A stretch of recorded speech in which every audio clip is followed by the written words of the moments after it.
आप देख रहे हैं डार्क फाइल्स। तो चलिए बढ़ते हैं आज की इस कहानी की ओर।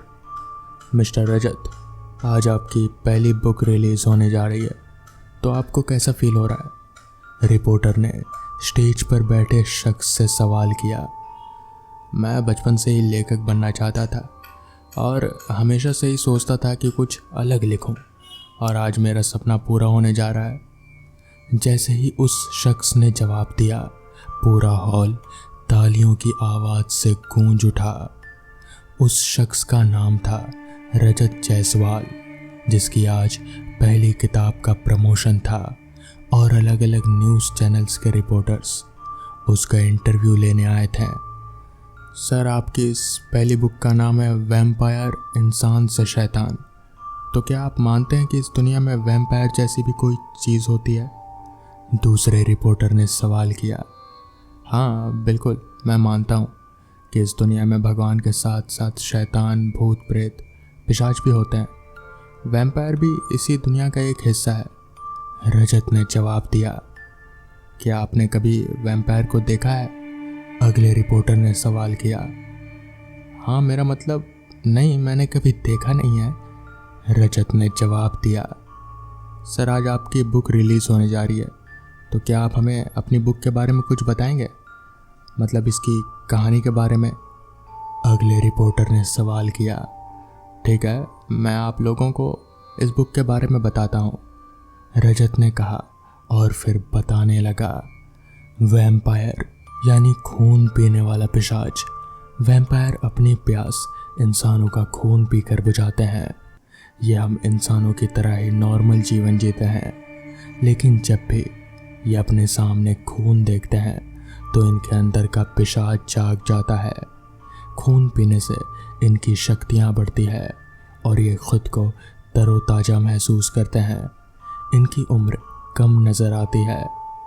इस बुक में मैंने एक वैम्पायर की कहानी लिखी है, जिसकी प्यास एक दिन उसके अपने प्यार को मारने के लिए ही उसे मजबूर कर देती है, और वो फिर हमेशा के लिए ही कैद हो जाता है, रजत ने जवाब दिया।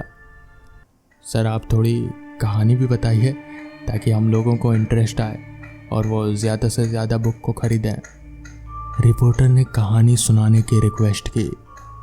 ठीक है, फिर सुनिए, रजत कहानी सुनाने लगा। कॉलेज के 5 दोस्तों का ग्रुप मनाली के लिए एक ट्रिप प्लान करता है और वो तय समय के अनुसार मनाली निकलता है, जिसमें अमित, रंजन, पंकज, गौरी और आरती थे। ये पांचों कॉलेज में एक साथ पढ़ते थे।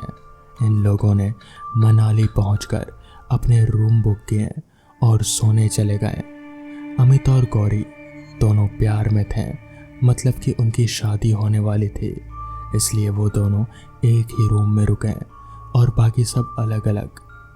अगले दिन उन सब ने मनाली घूमा और शाम को अपने रूम पर लौट आए। रात को होटल में खाना खाने के वक्त होटल के वेटर से कांच नीचे ज़मीन पर गिर गया और उसके हाथ में चोट लग गई, जहां से खून निकलने लगा। उस वेटर के खून को देखकर उन 5 में से एक के शरीर के अंदर अचानक से हलचल होने लगी और वह अपने बड़े बड़े दांतों को बार बार अंदर बाहर करने लगा। उसका शरीर खून पीने के लिए मचलने लगा। ये सब उसके साथ पहली बार हुआ था। इससे पहले कभी भी खून देखकर उसे ऐसा महसूस नहीं हुआ था। वो वहाँ से उठकर बाहर खुली हवा में आ गया, लेकिन अभी भी उसका ध्यान उसी खून में ही था। खाना खाने के बाद बाकी सब अपने अपने कमरों में चले गए। रात के करीब 11 बजे के आसपास उस होटल से किसी के चिल्लाने की आवाज़ सुनाई दी, जिसे सुनकर सब उठकर बैठ गए। गौरी की आंख खुली तो उसने देखा कि अमित चुपचाप बिस्तर पर बैठा है। उसने चिल्लाते हुए कहा, अमित, अमित, तुमने वो आवाज़ सुनी? अमित ने खुद के मुंह को दूसरी तरफ करते हुए कहा, हाँ गौरी, सुनी होगा कोई, तुम परेशान मत हो, सो जाओ, मैं ज़रा वॉशरूम होकर आता हूँ। अमित इतना बोलकर वॉशरूम की तरफ चला गया। अगले दिन सुबह पता चला कि जिस वेटर से कांच टूटा था वो आज मरा हुआ मिला है और उसके गले में दोनों किले दांतों के निशान थे और ऐसा लगता है कि जैसे किसी ने उसका सारा खून पी लिया हो। यार, तुम लोगों ने सुना उस वेटर की मौत हो गई यार। उसे देखकर ऐसा लगता है कि जैसे जैसे किसी वैम्पायर ने मारा हो, पंकज ने घूमते हुए कहा। वो लोग आज फिर से मनाली घूमने आए थे। वैम्पायर? ये क्या होता है और तुम्हें कैसे पता कि उसे वैम्पायर ने ही मारा है? आरती ने सवाल किया। वैम्पायर खून पीने वाले पिशाच होते हैं जो इंसानों का खून पीते हैं। मैंने काफ़ी पढ़ा है इसके बारे में, पंकज ने जवाब दिया। हाँ, वैसे ही ना जैसे आरती तुम्हारा पीती है, रंजन ने कहा और फिर हंस पड़ा। उसकी बात सुनकर बाकी सब भी हंस दिए और पंकज शांत हो गया। पंकज, क्या वाकई में वैम्पायर होते हैं? गौरी ने थोड़ा सीरियस होकर कहा। वैम्पायर वगैरह कुछ नहीं होता, अब जल्दी होटल चलो, बारिश शुरू हो गई है, अमित ने कहा। और फिर वो लोग होटल वापस आ गए। खाना खाने के बाद वो लोग फिर से अपने अपने कमरों में सोए हुए थे कि अचानक जानवरों के चिल्लाने, कुत्तों के भौंकने और सियारों की तेज आवाज़ें शुरू हो गई। आसमान में बादल घेराए और चारों तरफ अंधेरे के सिवाय और कुछ नहीं था। और फिर से वही दर्दनाक चीख। आज फिर से किसी की मौत आई थी। वो लोग फिर से जाग गए। इस बार अमित अपने कमरे में नहीं था। गौरी ने जब अमित को ढूंढा तो वो उसे छत पर मिला। बाहर जाने पर पता चला कि वो चीख होटल के बगल में रहने वाले एक भिखारी की थी जिसकी किसी पिशाच ने खून पीकर हत्या कर दी थी और उसके गले में भी वही 2 दांतों के निशान थे। अब तो बाकी सबको भी पंकज की बात पर यकीन होने लगा था कि वाकई में वैम्पायर होते हैं। अब उस शहर में हर रोज किसी न किसी की मौत होने लगी थी और साथ ही साथ इन लोगों के वापस आने का टाइम भी हो गया था। कुछ दिनों के बाद ये लोग उस शहर से वापस आ गए और मनाली में मौतों का सिलसिला जैसे बंद ही हो गया। मनाली से आने के कुछ दिनों बाद ही अमित और गौरी ने शादी कर ली, लेकिन अब दिल्ली में मौतों का सिलसिला शुरू हो गया। हर रोज किसी न किसी की मौत होने लगी। फिर कुछ दिनों के बाद अचानक से पंकज की भी मौत हो गई और उसके गले में भी वही 2 निशान थे। फिर एक दिन रंजन और उसके बाद आरती भी मारी गई। कोई नहीं जानता कि इन मौतों के पीछे कौन है सिवाय गौरी के। गौरी अब जान गई थी कि शहर में हो रही सारी मौतों के जिम्मेदार अमित ही हैं। लेकिन अब उसके पेट में अमित का बच्चा पल रहा था। एक रात जब शिकार करने के बाद अमित बाहर से आया तो गौरी दरवाजे पर ही खड़ी थी।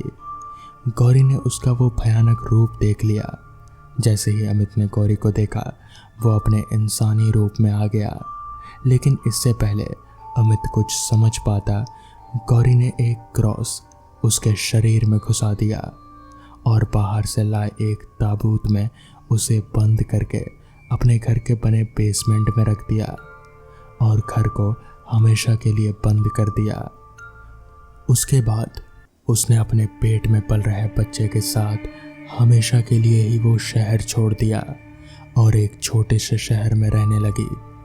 कुछ महीनों के बाद उसे एक बेटा हुआ, लेकिन वो भी अपने बाप की तरह ही एक वैम्पायर था। लेकिन गौरी ने उसे बहुत अच्छी परवरिश दी और इसलिए उसने आज तक कभी किसी का खून नहीं पिया। पूरी कहानी सुनाने के बाद रजत चुप हो गया और लोग खड़े होकर तालियां बजाने लगे।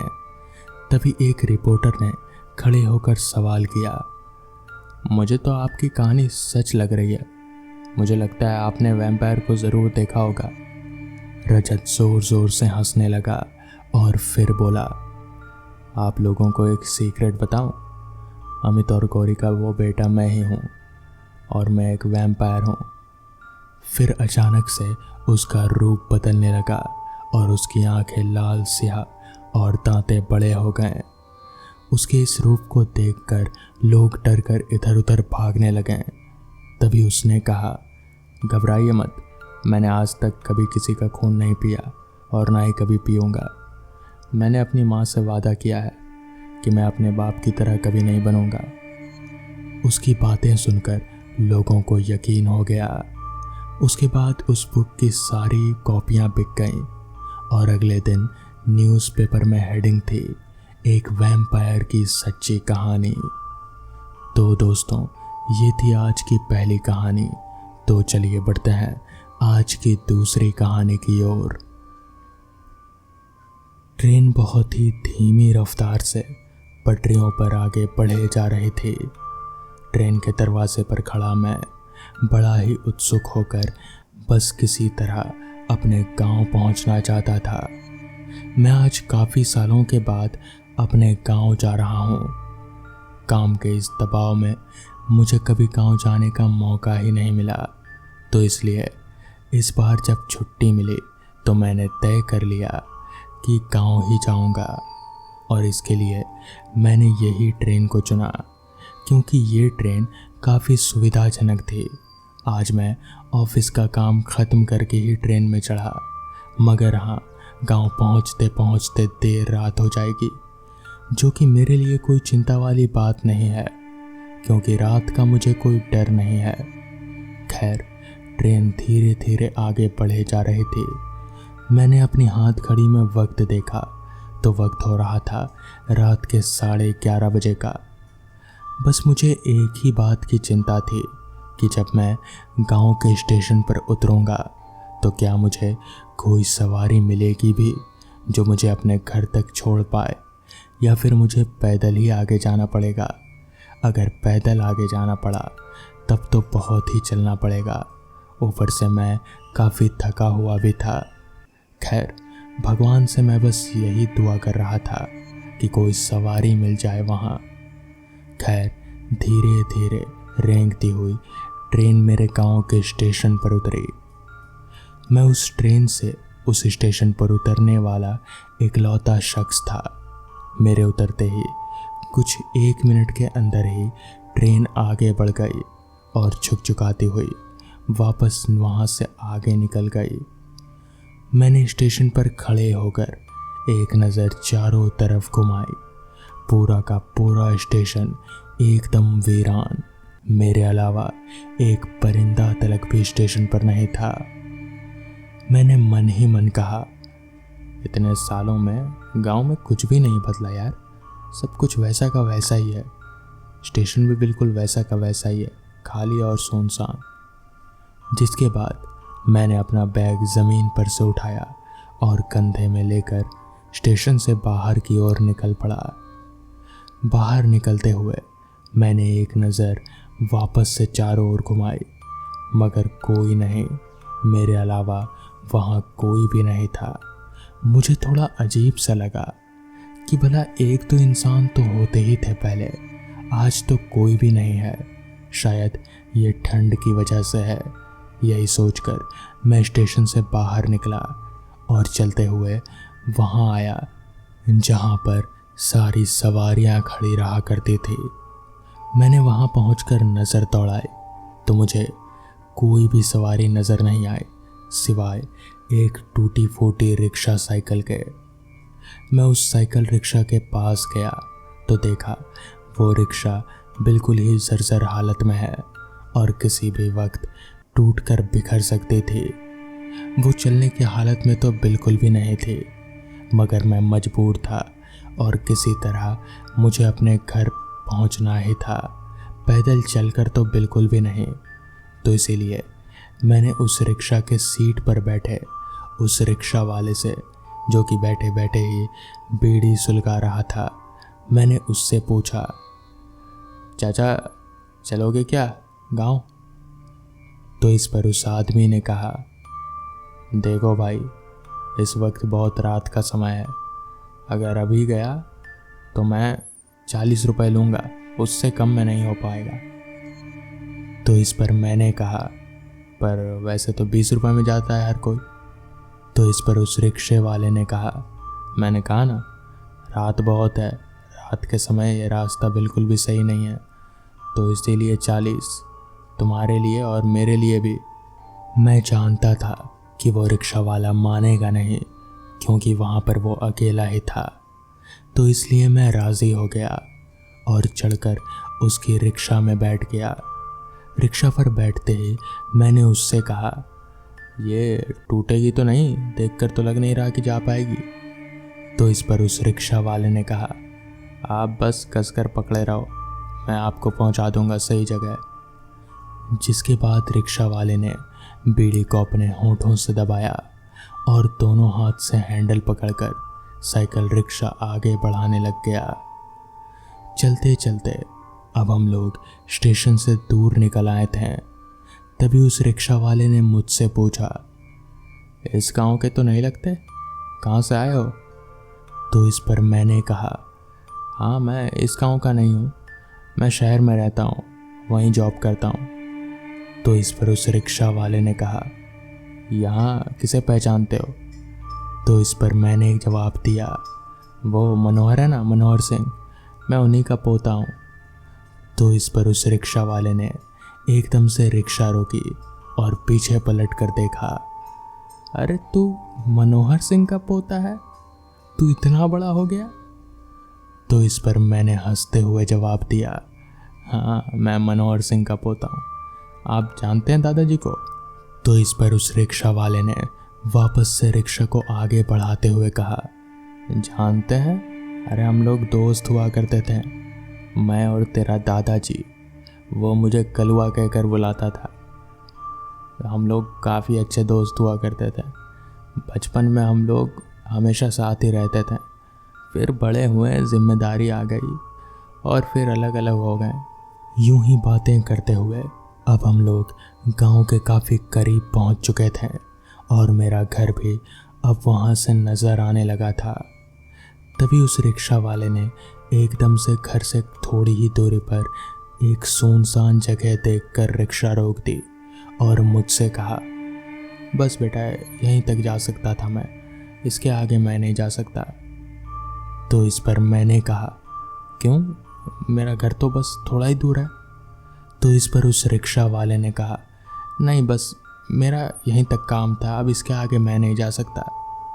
मैंने भी ज़्यादा बहस नहीं की, उसने 40 कहा था तो मैंने रिक्शे से उतरकर उसे 50 दे दिया और फिर वापस से अपना बैग कंधे पर लटकाकर घर की ओर आगे बढ़ने लगा। चलते चलते मैं अपने घर के दरवाजे पर पहुंचा। दरवाज़ा खटखटाया तो दरवाज़ा खोलने वाले मेरे दादाजी ही थे। मैंने उनके पैर छुए और फिर उन्होंने मुझे गले से लगा लिया, जिसके बाद थोड़ी देर यहाँ वहाँ की बातचीत हुई।